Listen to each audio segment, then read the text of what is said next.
Assalamualaikum warahmatullahi wabarakatuh. Jumpa lagi bersama saya Adi di channel Ngulik Sejarah. Dan pada video kali ini saya akan kembali lagi membacakan suatu kisah misteri. Kali ini masih tentang cerita tentang teluh bambu, yang kali ini memasuki part yang kelima. Jadi ini merupakan kelanjutan dari cerita dari part-part yang sebelumnya. Untuk kalian yang belum menonton part sebelumnya, saya sarankan untuk kalian menontonnya terlebih dahulu agar paham dan juga mengerti keseluruhan alur ceritanya dari awal. Yuk, daripada kita lama-lama, daripada kita penasaran bagaimana kelanjutan ceritanya, mari kita langsung saja menuju ke kelanjutan ceritanya. Perhatikan baik-baik karena ceritanya akan segera saya mulai.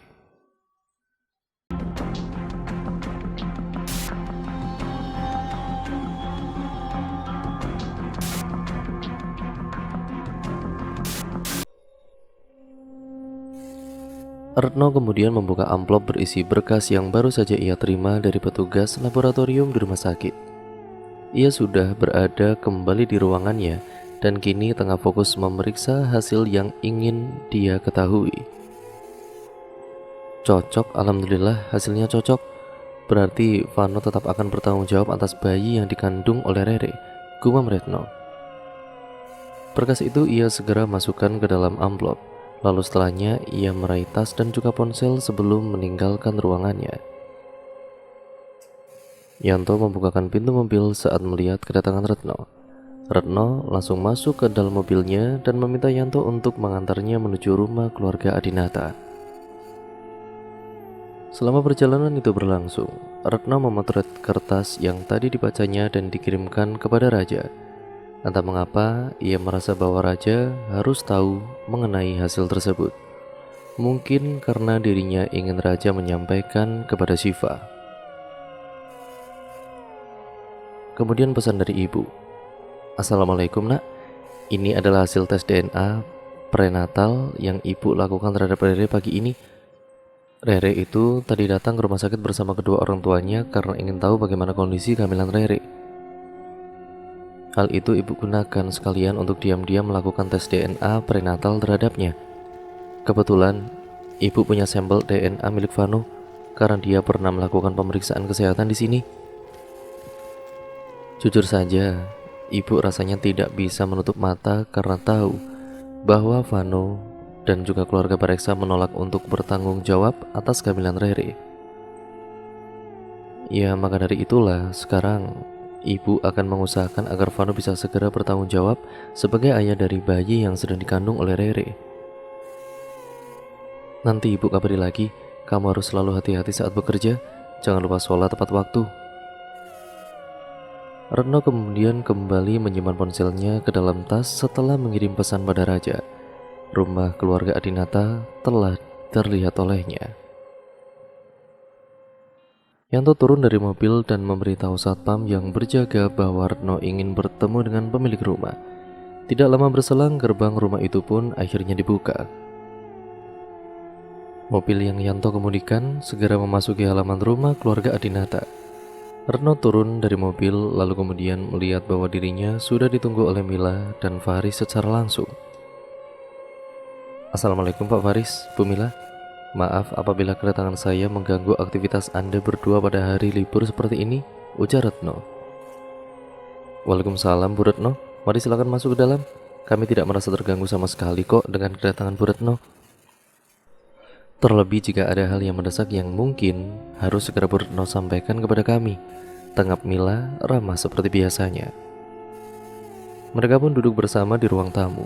Mila pergi ke dapur sebentar, lalu kembali lagi sambil membawa 3 cangkir teh dan cemilan untuk disajikan. Ya Allah, Bu Mila seharusnya tidak perlu repot-repot. Saya mungkin tidak akan lama dan akan segera pergi lagi kok. Retno tampak tidak enak. Jangan terburu-buru Bu Retno, silakan diminum dulu tehnya dan juga cicipi camilannya, saran Faris sesantai biasanya. Mereka bertiga kini sama-sama menikmati teh dan cemilan yang tersaji. Setelah itu, Retno pun menyerahkan amplop berisi hasil tes DNA prenatal yang sejak tadi dipegang olehnya ke tangan Faris. Faris pun membuka amplop itu dan melihat isi berkas di dalamnya. Hari ini saya tetap bekerja, setiap hari libur saya akan ada di rumah sakit selama setengah hari. Tadi sekitar jam 9 pagi, Bu Anita dan juga Pak Harun datang ke rumah sakit tempat saya bekerja sambil membawa Rere.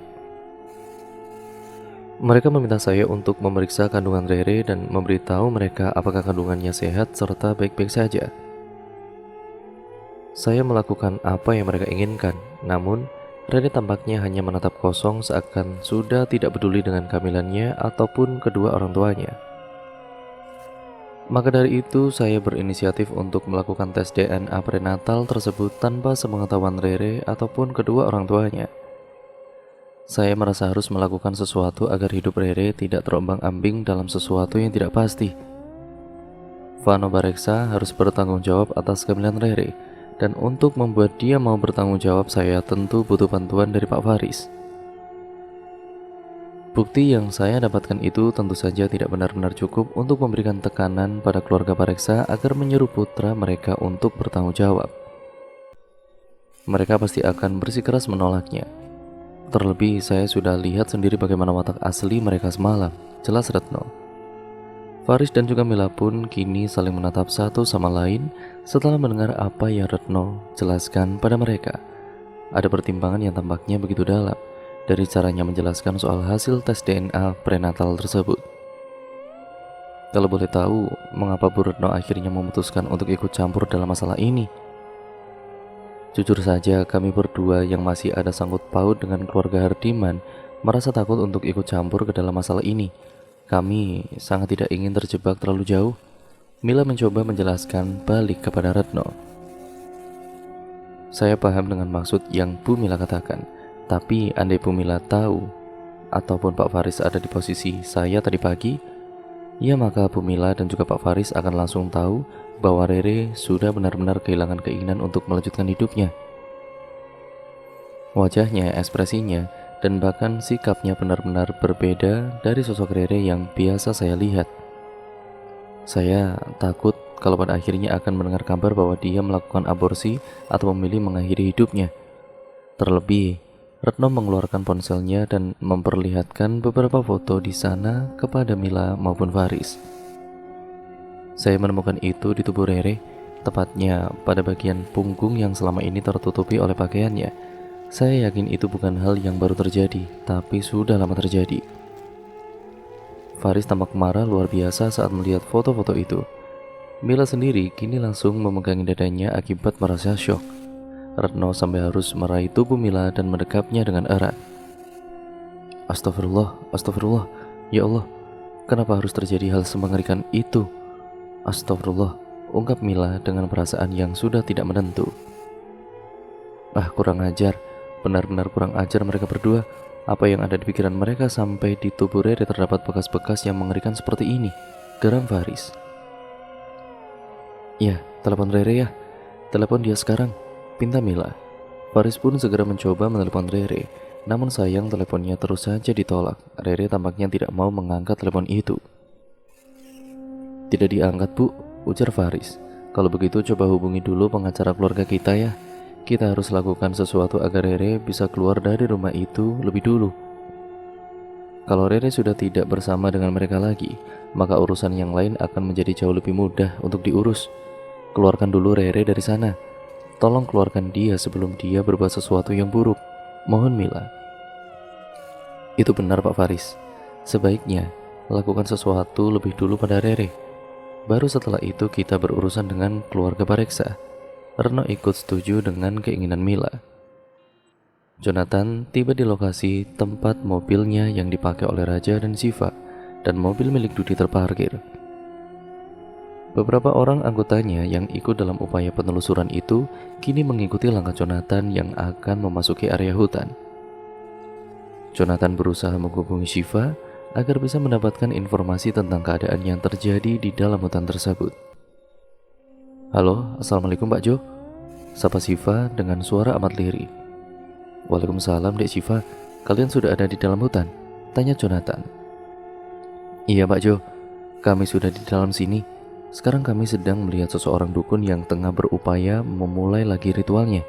Pak Dudi dan juga Bu Erin sedang diarahkan untuk bertapa oleh dukun tersebut. Raja akan datang menjemput Bapak dan anggota Bapak. Kalian tidak boleh melalui jalan setapak yang dilalui oleh Pak Dudi dan juga Bu Erin, jawab Syifa. Sebisa mungkin suaranya ia buat jelas meski hanya berupa bisikan saja. Oke, kalau begitu aku akan tunggu Dek Raja di sini. Baru setelah itu kami akan mendatangi kamu, balas Jonathan. Syifa pun kemudian langsung menutup telepon begitu saja karena akan mengabari Rosyid untuk melakukan langkah selanjutnya terhadap Tanjung. Sebuah pesan dari Syifa. Lakukan ruqyah luar dan juga dalam terhadap Pak Tanjung sekarang juga. Bentengi Pak Tanjung sebisa mungkin yang kalian mampu. Aku akan menyerang dukun itu saat waktunya sudah tepat.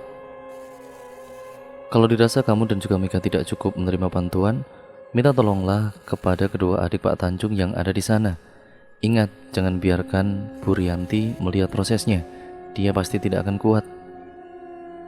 Rosyid membaca pesan itu lalu menunjukkannya kepada Mika. Mika paham dengan arahan itu, lalu segera memberi tanda pada Hani dan juga Tari bahwa mereka akan segera memulai pekerjaan selanjutnya. Pak Tanjung, mari ikut dengan kami berdua ke atas.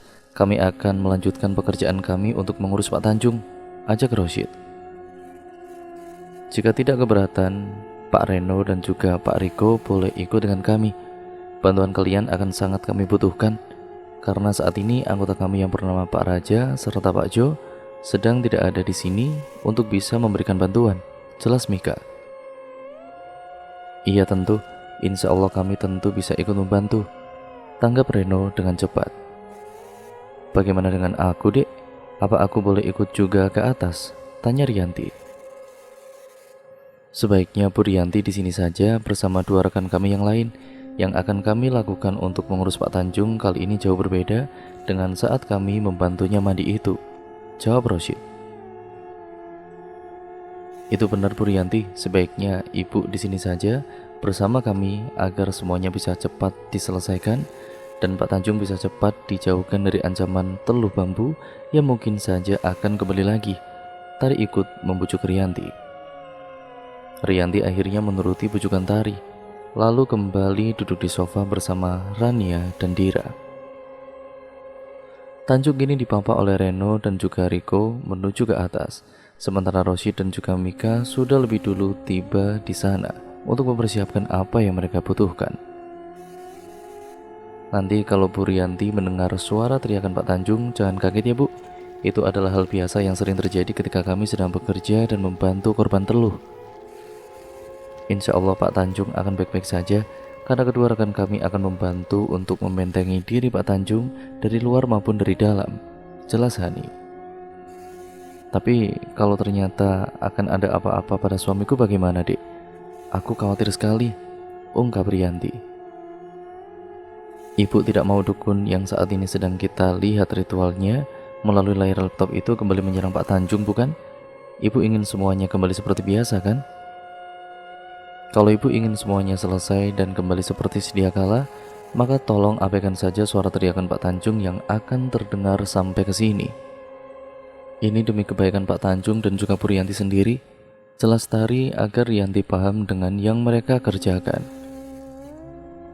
Rania segera memeluk Rianti dengan erat, agar Rianti bisa tabah menghadapi keadaan yang sedang tidak stabil. Sabar Kak, sabar. Aku dan juga Kak Dira ada di sini untuk menemani kakak. Insya Allah kami tidak akan meninggalkan kakak dan juga Bang Tanjung, sesulit apapun keadaannya, janji Rania. Bahkan kalau aku diberi izin untuk membuat mereka berdua babak belur pun, aku jelas tidak akan menyia-nyiakan izin itu. Kalau perlu akan kujambak rambut mereka sampai rontok tidak ada sisa, tambah Dira yang tampaknya sangat gemas dengan apa yang dilihatnya pada layar laptop itu. Jangan Dek, nanti Mama dan juga Bapak bisa shock kalau kamu memberi mereka pelajaran. Biar saja Allah yang memberi mereka pelajaran. Kita tidak perlu mengotori tangan untuk membalas dendam, karena itu akan membuat kita menjadi sama saja dengan mereka, larang Rianti sambil meraih Dira untuk dirangkul. Nah ini, kakak terkadang terlalu baik dan terlalu pasrah terhadap orang lain, sahut Dira sambil menggeleng-gelengkan kepalanya. Raja tiba di pinggir hutan untuk menjemput Jonathan. Jonathan menatapnya seakan butuh sebuah penyampaian atau laporan mengenai keadaan di dalam hutan. Aku tahu kalau Pak Jo juga butuh informasi, tapi sebaiknya Pak Jo melihat sendiri apa yang tengah Pak Budi dan juga Bu Erin lakukan di dalam hutan itu bersama seorang dukun pemelihara kuntilanak. Oh ya, jangan kaget kalau nanti akan ada banyak kuntilanak yang bisa Bapak lihat bersama anggota-anggota Bapak. Saat ini, dukun itu sedang beraksi. Jadi, semua kuntilanaknya akan menampakkan diri agar bisa dilihat oleh Pak Dudi dan juga Bu Erin. Bagi orang-orang yang memiliki mata biasa seperti Pak Jo, kuntilanak-kuntilanak itu akan terlihat sangat jelas serta berterbangan ke sana kemari di puncak pepohonan. Jelas saja sebisa yang ia mampu. Sebanyak apa kuntilanaknya? Tanya salah satu anggota tim yang Jonathan bawa. Raja menatap ke arah orang itu dan memperlihatkan wajah yang sedang jauh dari kesan segalanya baik-baik saja. Banyak Pak, sangat banyak, jawab Raja yang sudah jelas tidak mampu menghitung berapa banyaknya kuntilanak peliharaan dukun itu. Dan kamu meninggalkan Dek Siva di dalam hutan sana sendirian. Kenapa kamu tidak membawa dia ke sini biar lebih aman? Kalau dia diserang bagaimana? Tanya Jonathan terdengar sedikit panik. Pak, dia yang punya ilmu, bukan aku. Aku cuma bisa melihat hal-hal tidak kasat mata, sementara keahlian dia lebih daripada aku. Jelas Raja. Jonathan jelas masih sangsi soal perkara yang baru saja dikatakan oleh Raja. Ia belum tahu kalau Siva memang ujung tombak di dalam timnya, sehingga membuat Raja yakin untuk pergi sebentar dari sisinya demi menjemput Jonathan. Mereka akhirnya berjalan bersama memasuki area hutan tersebut, melalui jalan yang lain yang tadi ditempuh oleh Raja dan Siva. Dudi dan juga Erin mengikuti ritual teluh bambu yang tengah dikerjakan oleh dukun kepercayaan mereka, yaitu Kisahat. Mereka mempercayakan semuanya kepada Kisahat agar kembali bisa melihat Tanjung menderita seperti yang mereka harapkan. Asap putih terus mengepul dari sebuah wadah besar yang berisi arang bambu. Kisahat terus menaburi wadah tersebut dengan kemenyan merah agar semua kuntilanak peliharaannya berdatangan ke tempat itu. Jonathan dan juga Raja tiba di sana bersama beberapa orang anggota tim dari kepolisian. Siva meminta mereka untuk ikut bersembunyi sementara waktu untuk mengawasi semua tindakan yang dilakukan oleh Dudi, Erin maupun Kisahat. Bertapalah yang serius kali ini, agar teluh bambu yang aku kirimkan untuk adik kalian tidak akan bisa lagi terlepas selamanya sampai dia mati, titah Kisahat. Jonathan menggeram kesal saat mendengar apa yang dikatakan oleh Kisahat itu. Ia benar-benar tidak habis pikir, mengapa Dudi dan Erin setega itu terhadap Tanjung. Padahal, selama ini Tanjung selalu baik terhadap siapa saja. Meskipun dirinya seringkali diremehkan, Jonathan sama sekali tidak bisa memahami jalan pikiran Dudi dan juga Erin. Kuntilanak yang dipanggil oleh Kisahat benar-benar datang dan mulai berkumpul di puncak-puncak pepohonan hutan tersebut. Anggota tim kepolisian yang dibawa oleh Jonathan pun bisa melihat sosok dari semua kuntilanak itu saat melihat ke puncak-puncak pohon. Jonathan juga menyadari betapa banyaknya kuntilanak yang berdatangan tersebut. Namun, dirinya ini lebih fokus untuk memperhatikan Kisahat dan ritualnya yang sedang dijalankan. Menurut kalian, apakah dia benar-benar akan kembali mengirimkan teluh bambu itu kepada saudara iparku? Tanya Jonathan berbisik. Iya Pak, pasti dia akan mengirimkan kembali teluh bambu itu kepada Pak Tanjung. Tapi Bapak tenang saja, saat ini Pak Tanjung sedang dibentengi dari luar maupun dari dalam oleh Rosyid dan juga Mika. Insya Allah Pak Tanjung akan baik-baik saja serta dijauhkan dari teluh bambu yang akan dukun itu kirimkan lagi, jawab Siva. Lalu sekarang apakah kita hanya perlu menunggu saja? Jonathan ingin tahu. Iya Pak Jo, kita hanya perlu menunggu saja. Saat ritual itu selesai dan teluh bambu itu dikirimkan kepada Pak Tanjung, barulah kita akan keluar untuk menangkap mereka. Pak Jo nanti akan mengurus Pak Dudi dan juga Bu Erin, sementara aku dan juga Raja akan mengurus dukun sesat itu serta mematahkan ritual teluhnya, jelas Siva. Raja pun kini menatap ke arah Siva yang ada di sebelahnya. Ingat, kamu jangan jauh-jauh dari aku, pinta raja. Ini peganglah. Siva kemudian meletakkan sebotol air ke tangan raja. Nanti kalau kita berdua sudah berhadapan dengan dukun itu, maka tugas kamu adalah memadamkan arang bambu yang ada di dalam wadah ritualnya. Aku akan mengalihkan perhatian si dukun dan mungkin bertarung dengannya, sementara kamu fokus saja membantu untuk mematahkan ritualnya. Hah, gimana? Aku yang harus patahkan ritualnya? Dengan cara apa sih? Aku kan gak punya keahlian seperti yang kamu. Ya belajar, Jak, potong Siva. Enggak selamanya aku yang harus mematahkan ritual kalau kita sedang berhadapan dengan orang yang berhubungan langsung di dalam ritual itu. Kita harus berbagi tugas dan terkadang kamu memang harus mematahkan ritualnya, bukan cuma aku saja.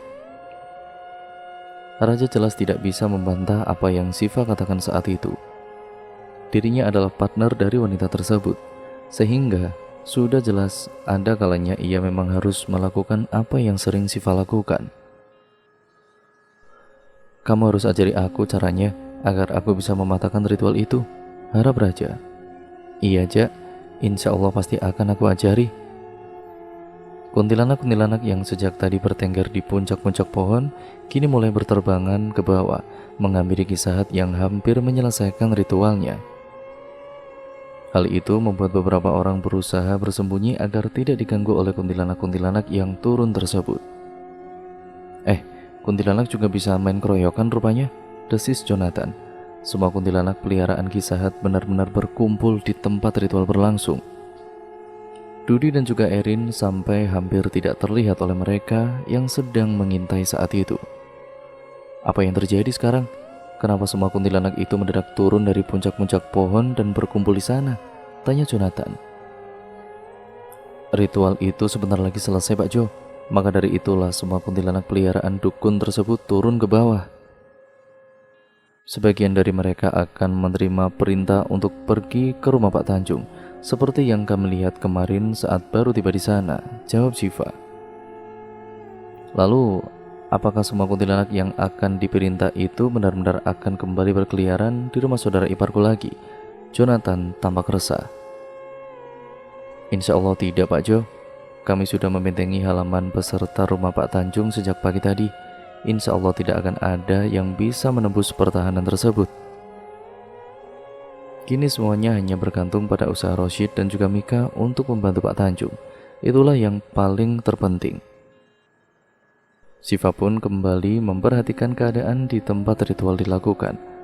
Dudi dan juga Erin tampak diberi minum sesuatu oleh Kisahat setelah mereka selesai bertapa.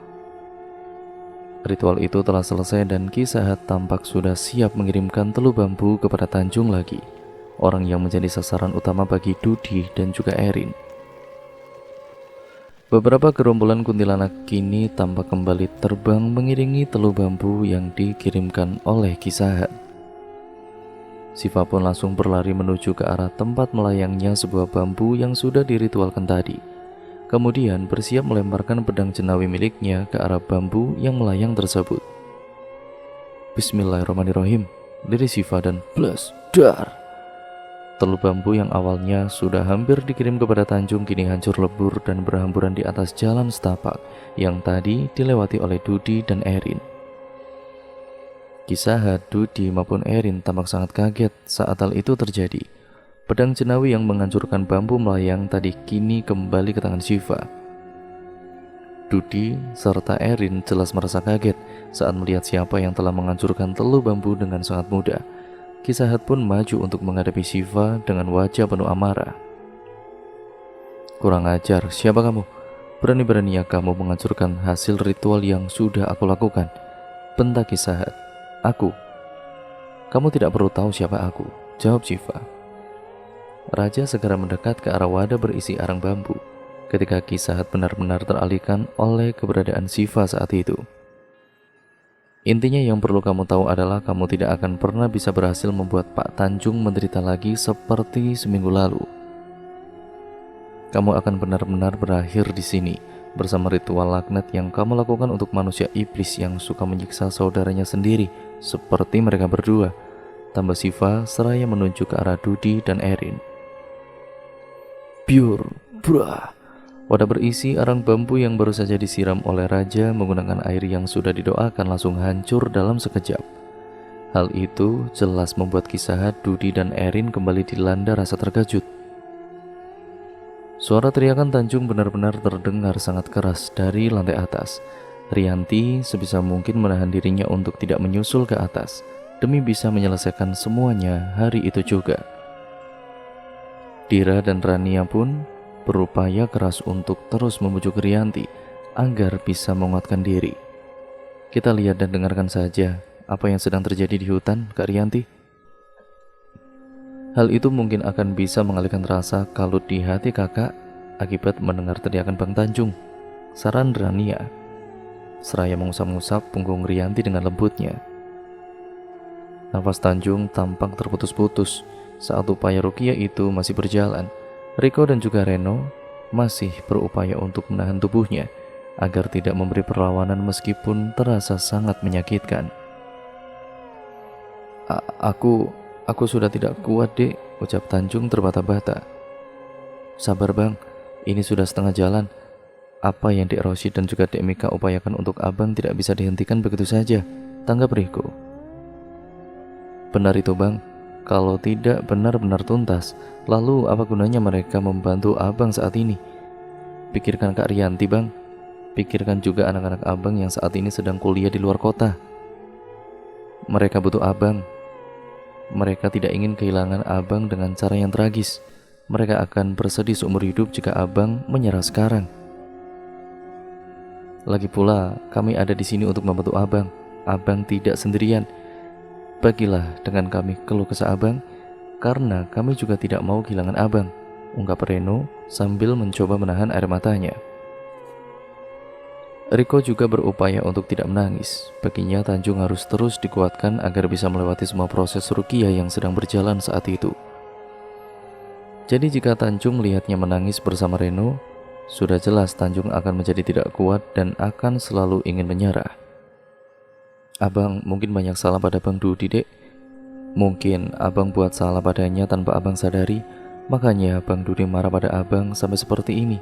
Tanjung mulai memilih menyalahkan dirinya sendiri. Tidak Bang, demi Allah Abang tidak ada buat salah apapun pada Bang Dudi. Bang Dudi memang sedang menempuh jalan yang sesat Bang. Dan apa yang Bang Dudi tempuh saat ini bukanlah salah Abang, sanggar Riko dengan cepat. Rosi dan juga Mika mendengar hal itu sambil menyiapkan air minum baru yang sedang mereka doakan. Tanjung tampak benar-benar putus asa akibat rasa sakit ketika menjalani ruqyah dari bagian luar tubuhnya. Tanjung bahkan sempat mengatakan bahwa tubuhnya terasa seperti sedang diiris-iris oleh pisau berulang-ulang kali. Hal itulah yang tampaknya membuat Tanjung mulai memikirkan apa kesalahannya terhadap Dudi ataupun Erin. Bang, kami berdua adalah saksi bahwa Abang tidak pernah berbuat jahat pada siapapun, bahwa Abang tidak pernah zolim terhadap orang lain, bahwa Abang adalah orang yang paling adil dan selalu menjadi orang yang netral setiap kali ada masalah datang ke dalam hidup kami. Abang bahkan tidak pernah menyudutkan kami dan lebih memilih merangkul kami agar tidak bertengkar. Demi Allah, jangan salahkan diri Abang sendiri. Kami merasa sedih karena Abang tampak menyesali diri Abang sendiri sekarang, ujar Reno.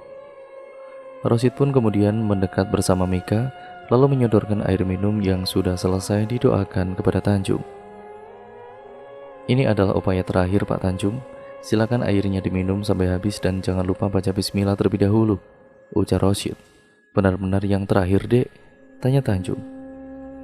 Iya Pak Tanjung, ini adalah yang terakhir setelah tadi kami ini berdua melakukan ruqyah dari luar tubuh Pak Tanjung.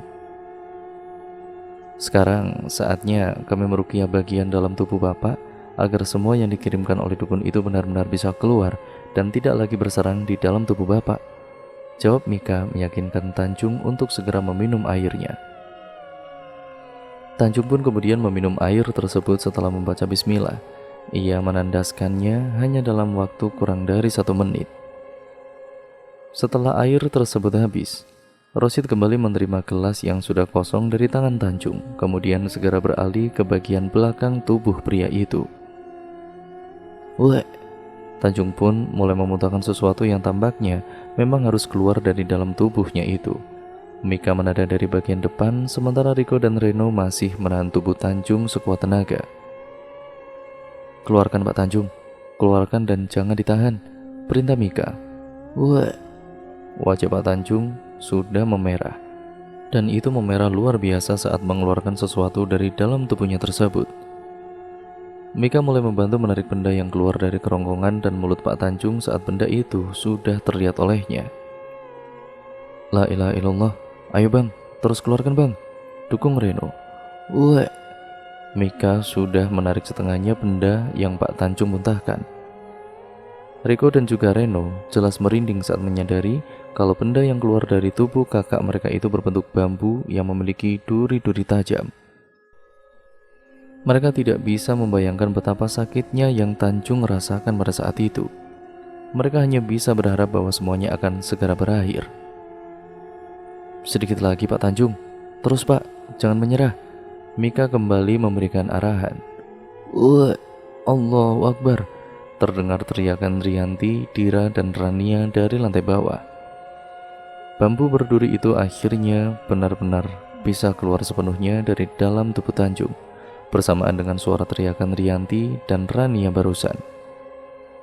Rosi dan juga Mika mengakhiri ruqyah tersebut, lalu membiarkan Tanjung langsung berbaring di tempat tidur. "Sekarang Pak Tanjung berzikir terus ya Pak, sampai waktu sholat zuhur tiba," pinta Rosyid. Tanjung pun hanya bisa mengangguk lemah.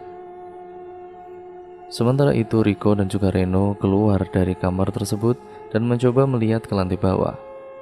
"Ada apa di bawah? Apakah ada yang terjadi?" tanya Reno. "Tidak ada yang terjadi di sini bang. Hanya saja kami barusan agak senang saat akhirnya telur bambu yang akan dikirimkan kepada Bang Tanjung dihancurkan oleh Dek Siva.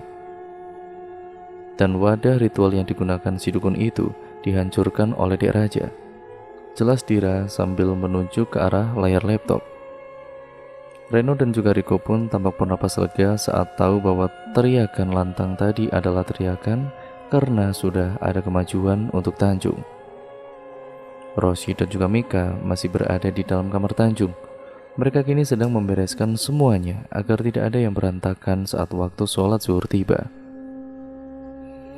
Dudi dan juga Erin masih terpaku di tempat mereka berdiri saat itu, kala menatap Raja dan juga Siva yang baru saja menghancurkan tempat serta usaha ritual telu bambu Kisahat itu. Kisahat tampak semakin marah, sehingga semua kuntilanak peliharaannya di hutan itu mendadak hendak mendekat ke arah Siva dan Raja. Kalian, bukankah kalian berdua adalah asisten rumah tangga serta sopir di rumah adik kami?" tanya Erin. "Adik kami?" Raja tidak menyangka kalau Erin masih menyebut Tanjung dan Rianti sebagai adik. Anda menyebut Pak Tanjung sebagai adik, padahal baru saja kalian hendak mengirimkan lagi telu bambu kepadanya. Wah, aku sekarang benar-benar merinding setelah mendengar hal itu. Semua kuntilanak di sini yang tengah menatap ke arahku tidak bisa membuatku merinding seperti yang Anda lakukan. "Adik," tambah Siva, sambil memain-mainkan pedang jenawi di tangannya. Kakak macam apa yang tega ingin menyakiti adiknya sendiri dengan cara yang begitu mengerikan seperti memberi teluh? Aku juga punya adik sepupu dan dia sangat menyebalkan dalam beberapa kesempatan. Tapi untuk membencinya ataupun marah padanya, aku benar-benar merasa tidak sanggup melakukan hal itu. Padahal dia sangat menyebalkan, tapi aku merasa tidak mampu membalas sikap menyebalkannya. Lalu di mana salah Pak Tanjung? Sehingga kalian berdua begitu tega mengirimkan telu bambu padanya sampai harus menyuruh dukun lemah itu. "Apa katamu? Dukun lemah? Siapa yang kamu sebut dukun lemah?" teriak Kisahat. Siva menatap ke arah Kisahat lalu memandangnya dari atas ke bawah berulang kali. "Yaitu kamu," jawab Siva dengan entengnya. Raja sebenarnya merasa kaget karena Siva malah menjawab teriakan Kisahat dengan jawaban yang singkat disertai tatapan mengejek. Ia ingin sekali tertawa karena bisa melihat sisi dari Siva yang lainnya yang belum pernah ia lihat sebelumnya, namun segera sadar bahwa situasi sangat tidak tepat jika harus tertawa karena memperhatikan Siva. "Kurang ajar kamu, berani-beraninya kamu menghinaku secara terang-terangan seperti itu." "Wush!" Kisahat menyerang Siva tanpa aba-aba, Namun sayang serangan itu juga mendadak ditangkis oleh Siva yang saat itu masih memegangi pedang jenawi di tangannya. Siva masih berdiri di tempatnya, sementara serangan yang ditangkis oleh wanita itu justru berbalik ke arah Ki Sahat dan membuatnya terlempar ke belakang sejauh beberapa meter.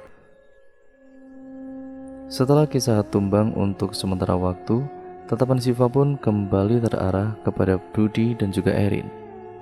"Jak, bilang pada Pak Jo untuk segera mengamankan mereka berdua," pinta Siva. "Berhenti di tempatmu," seru Pak Dudi sambil mengeluarkan sebilah pisau dari balik pakaiannya dan mengancam Raja. "Jangan coba-coba mendekat kepadaku dan istriku, atau aku akan membuatmu menyesal." Raja pun segera mengeluarkan pedang jenawi miliknya dari balik baju, lalu memasang kuda-kuda yang tepat pada kedua kakinya. "Mari kita buktikan, Pak Dudi, siapa yang akan lebih dulu merasa menyesal hari ini," balas Raja tidak takut akan ancaman dari Dudi. Jonathan dan beberapa anggota kepolisian keluar dari tempat mereka bersembunyi tadi itu ketika melihat Raja dan Dudi yang kemungkinan akan saling berkelahi. "Lari dek, pergilah duluan, nanti abang susul," perintah Dudi kepada Erin. Erin pun segera berlari ke arah jalan setapak yang tadi dilaluinya. Jonathan segera mengejarnya, sementara Dudi kini mulai menyerang Raja dan saling mengadu senjata masing-masing. Siva kini memfokuskan diri kepada kuntilanak-kuntilanak peliharaan Ki Sahat itu. Semua kuntilanak itu harus ia usir dari tempat itu agar saat Ki Sahat tersadar kembali dari pingsannya, maka dukun itu tidak akan memiliki bala bantuan. A'udzubillahi minasyaitonirrajim. Bismillahirrahmanirrahim. Siva kemudian membaca doa-doa yang tertera seperti di sini ya teman-teman. Lalu kemudian Siva pun langsung meniup pedang jenawi miliknya, lalu berniat melemparnya ke arah salah satu pohon yang menjadi pusat bersarangnya semua kuntilanak-kuntilanak tersebut. Setelah meniupnya hingga ujung, Siva pun melemparkan pedang tersebut ke arah sarang mereka. Pedang itu menancap dalam pada pohon yang menjadi pusat sarang kuntilanak peliharaan Ki Sahat. Dalam sekejap, semua kuntilanak yang ada di sarang itu langsung pergi secara bersamaan dalam waktu singkat. Setelah keadaan dirasa sudah cukup tenang, Siva pun segera melangkah menuju tempat tertancapnya pedang jenawi yang tadi ia lemparkan. Terang!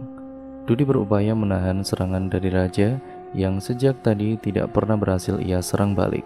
Nafasnya cukup terengah-engah, namun ia sadar bahwa saat itu bukanlah waktu yang tepat untuk menyerah. Jika dirinya menyerah, maka akan ada kemungkinan kalau pada akhirnya kedua orang tuanya akan tahu tentang perbuatannya kepada Tanjung. Ia tidak akan memiliki kesempatan untuk mendapatkan warisan dari kedua orang tuanya jika sampai mereka tahu bahwa dirinya berusaha menyiksa Tanjung melalui teluh bambu. "Menyerah saja Pak Dudi, meski Anda tidak menyerah sekalipun, polisi sudah siap menangkap Anda karena sudah ada bukti yang kuat atas perbuatan Anda terhadap Pak Tanjung. Anda dan istri Anda tidak akan bisa lolos dari jeratan hukum," ujar Raja. "Tidak, kalau aku menyerah, maka Tanjung, Reno dan juga Riko yang akan menerima warisan dari kedua orang tuaku. Aku tidak mau berbagi dengan mereka. Dan seharusnya jika kalian tidak mengganggu ritual tadi, maka Tanjung sudah akan kembali tumbang. Lalu setelah itu Reno dan juga Riko akan segera menyusulnya, karena aku juga akan mengirimkan mereka teluh yang sama," balas Dudi, terdengar penuh dengan dendam. Siva mengambil jalan memutar lalu menendang Dudi dari belakang untuk membantu Raja menghadapinya. Dudi tersungkur di atas rerumputan dan tumpukan lumut di hutan itu. Kini dia kembali berupaya untuk menahan serangan yang datang dari Raja dan Siva. Mereka benar-benar terus menyerang Dudi, hingga membuatnya terus terpojok ke arah sebuah pohon besar yang tidak jauh keberadaannya dari tempat ritual tadi. Jonathan dan beberapa orang anggotanya berhasil menangkap Erin yang berusaha melarikan diri. Erin kini sudah diamankan di dalam mobil milik kepolisian dan dijaga dengan ketat, meski kedua tangannya sudah dipasangi borgol. "Jangan ada yang lengah, jaga dia baik-baik.